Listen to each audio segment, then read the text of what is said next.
बिस्मिल्लाहिर्रहमानिर्रहीम। अस्सलाम वालेकुम व्यूअर्स। क्या डायबिटीज़ पेशेंट रोज़ा रख सकते हैं? जी हाँ, लेकिन एक शर्त है। डायबिटीज़ टाइप 1 है या टाइप 2 है। डायबिटीज़ के पेशेंट इन बातों पे अमल करें, इंशाअल्लाह रोज़ा सुकून से गुजरेगा और कोई डिस्टर्बेंस नहीं होगी और शुगर लेवल नहीं बढ़ेगा।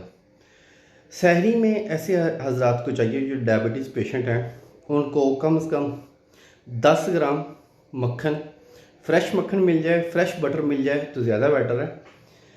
पैक्ड अगर लेना है तो अच्छी कंपनी का लें, वो वाला 5 से 10 ग्राम मक्खन उसमें आप 3 से 4 पीसेस ब्लैक मिर्च का पाउडर उसमें डाल के वो वाला मक्खन खाएं सहरी में।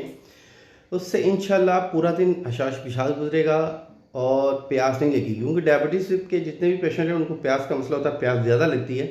तो इंशाल्लाह प्यास भी नहीं लगेगी और डायबिटीज़ जो लेवल है वो भी नॉर्मल रहेगा। अल्लाह आपका हामी नासिर हो। शुक्रिया, जज़ाकल्लाह। अल्लाह हाफिज़।